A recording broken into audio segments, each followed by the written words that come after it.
బతుకమ్మ ఉయ్యాలో బంగారు బతుకమ్మ ఉయ్యాలో బతుకమ్మ బతుకమ్మ ఉయ్యాలో బంగారు బతుకమ్మ ఉయ్యాలో. రంగురంగుల పూలను శిఖరంగా పేర్చి ఆ పైన గౌరమ్మ తల్లిని నెలకొల్పి మహిళలంతా ఎంతో భక్తి శ్రద్ధలతో ఆనందంగా చేసుకునే పండుగే ఈ బతుకమ్మ పండుగ. ఈ బతుకమ్మ పండుగను పువ్వుల పండుగగా పిలిచే ఈ ఉత్సవం సాంస్కృతిక, సాంప్రదాయ, సామాజిక అనుబంధాల సమాహారం. బతుకమ్మ బతుకమ్మ ఉయ్యాలో బంగారు బతుకమ్మ ఉయ్యాలో బతుకమ్మ బతుకమ్మ ఉయ్యాలో బంగారు బతుకమ్మ ఉయ్యాలో.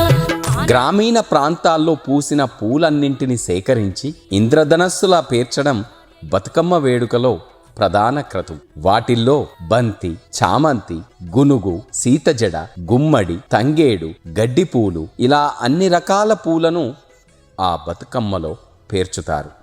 ఇవి అందంగా, వర్ణరంజితంగా కనిపిస్తూనే ఆరోగ్యాన్ని కూడా అందిస్తాయి.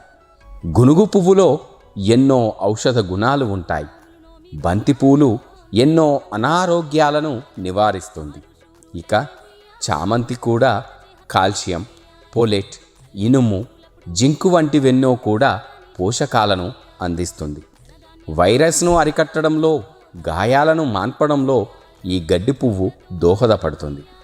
ఇవన్నీ ఒకెత్తైతే ఈ పండుగ నుంచి భక్తులు అందరూ కూడా నేర్చుకోవాల్సిన అంశాలు ఎన్నో ఉంటాయి. పుట్టమని వేడగా ఉయ్యాలో పూవోని మది మెచ్చి ఉయ్యాలో సత్యవతి గర్భమున ఉయ్యాలో జన్మించే శ్రీలక్ష్మి ఉయ్యాలో అంతలో మునులు ఉయ్యాలో అక్కడికి వచ్చిరి ఉయ్యాలో. ప్రకృతికి కృతజ్ఞతగా ఈ బతుకమ్మ పండుగను జరుపుకుంటారు. వర్షాల కారణంగా చెరువులన్నీ నిండిపోయి కలకలలాడే ఈ సమయంలో నిలువ నీరు కూడా అలాగే ఉండిపోతుంది.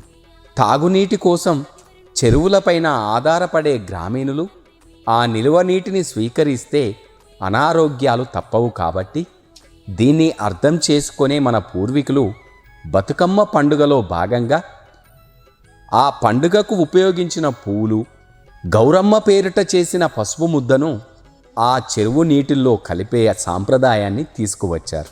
ఇవన్నీ ఆ నీటిని శుభ్రపరుస్తాయి. పరోక్షంగా ప్రకృతి సంపదకు నీరాజనం అర్పించినట్టు కూడా అవుతుంది.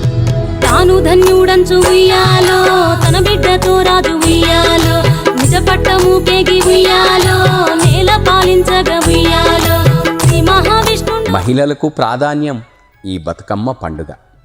మట్టిని గౌరవించడం, పిల్లల నుంచి పెద్దల వరకు అన్ని వయసుల మహిళలు కూడా ఎంతో ఆనందంగా కలిసి ఆడిపాడడం ఒక్క బతుకమ్మ వేడుకలోనే కనిపిస్తుంది. ఎలాగంటే బతుకమ్మకు 9 రోజుల ముందుగా బొడ్డెమ్మ పండుగ వస్తుంది. ఇందులో పిల్లలకు, యుక్త వయసు రాని అమ్మాయిలకే ప్రాధాన్యం ఈ బొడ్డెమ్మ పండుగ. వారంతా పుట్టమన్ను తెచ్చి నీళ్లతో శిఖరంలా తయారు చేసి అక్కడక్కడ పూలను గుచ్చి పసుపు కుంకుమలతో అలంకరించి బొడ్డెమ్మను తయారు చేస్తారు. చుట్టూ తిరుగుతూ ఆడిపాడుతారు. ఇక సద్దుల బతుకమ్మ నాడు మహిళలంతా ఒక చోటుకు చేరి ఆడిపాడి పూలతో పేర్చిన బతుకమ్మలను చేత పట్టుకొని ఆనందంగా ఎంతో భక్తిగా కనిపిస్తారు. అందుకే దీన్ని మట్టి పండుగ అని, మహిళల పండుగ అని కూడా పిలుస్తారు. పోషకాలు అందేలా ఈ పండుగ తీర్చిదిద్దారు మన పూర్వీకులు. బతుకమ్మ పండుగలో రుచికరమైన వంటకాలు కూడా ఉంటాయి.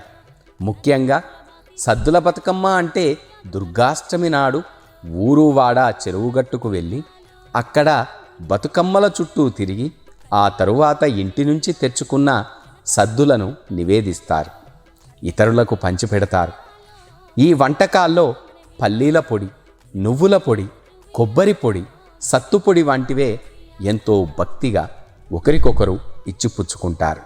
వీటికి బెల్లం కలిపి స్వీకరించడం వల్ల రోగనిరోధక శక్తి పెరుగుతుందని, అందుకే ఆ శరీరానికి అవసరమైన పోషకాలు అందుతాయి. కాబట్టి నైవేద్యంగా బతుకమ్మకు ఈ ప్రసాదాలను నివేదిస్తారు. అనుబంధాలు పెరిగేలా బతుకమ్మ పండుగ ఉంటుంది. ఒక పండుగ అంతిమ లక్ష్యం మానవ సంబంధాలను, కుటుంబ అవసరాలను బలోపేతం చేయడమే. దీనికి బతుకమ్మను మించిన గొప్ప వేడుక మరొకటి లేదు.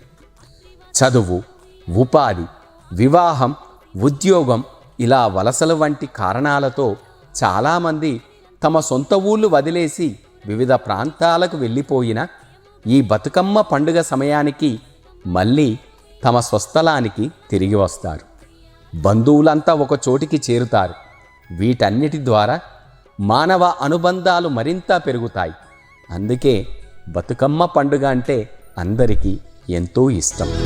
తాను ధన్యుడంచు ఉయ్యాలో, తన బిడ్డతో రాజు ఉయ్యాలో, నిజ పట్టముకేగి ఉయ్యాలో, నేల పాలించగ ఉయ్యాలో.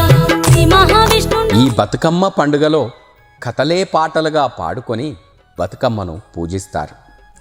బతుకమ్మ పాటల పండుగ ఎన్నో జానపద కథలు, గాథలు, పాటలు వందలాది సంవత్సరాల నుంచి వాడుకలో ఉన్నాయి. లిఖిత సాహిత్యం అందుబాటులో లేని సమయంలోనే బతుకమ్మ పాటలు ఒక తరం నుంచి మరొక తరానికి వారసత్వ సంపదగా వచ్చాయి. ధర్మాంగుడు అనే రాజుకథ మొదలుకొని అన్నా చెల్లెళ్ళ అనుబంధం, తల్లి బిడ్డల బంధం, పౌరాణిక సమకాలీన సామాజిక జీవన చిత్రాలన్నీ ఈ పాటల్లో కనిపిస్తాయి. రాగయుక్తంగా, లయబద్ధంగా, జానపద శైలిలో కొనసాగుతూ దేశీయ సాంప్రదాయాన్ని గుర్తు చేస్తాయి. ఆ సమయంలో వయసు, వృత్తి, స్థాయి భేదాలతో సంబంధం లేకుండా అంతా ఒక్కచోట చేరి బతుకమ్మ పండుగలో భాగమవుతారు. అందుకే దీన్ని అనుబంధాల పండుగ అని కూడా పిలుస్తారు. బతుకమ్మ బతుకమ్మ ఉయ్యాలో, బంగారు బతుకమ్మ ఉయ్యాలో, ఒక్కేసి పువ్వేసి చాందమామ అని ఇలాంటి పాటలన్నీ పాడుకుంటూ ఆ బతుకమ్మ చుట్టూ తిరుగుతూ భక్తితో వేడుకుంటారు. వనితతో ఆరాజు ఉయ్యాలో, వనమందు నివసించే ఉయ్యాలో, కలికి లక్ష్మిని గూర్చి ఉయ్యాలో, ఘనత పొంగునరింప ఉయ్యాలో, ప్రత్యక్షమై లక్ష్మి ఉయ్యాలో, కలికి వరమడుగమనే ఉయ్యాలో, వినుతించి వేడుచు ఉయ్యాలో, వెలది తన గర్భమున ఉయ్యాలో. బతుకమ్మ బతుకమ్మ ఉయ్యాలో, బంగారు బతుకమ్మ ఉయ్యాలో, బతుకమ్మ బతుకమ్మ ఉయ్యాలో, బంగారు బతుకమ్మ ఉయ్యాలో.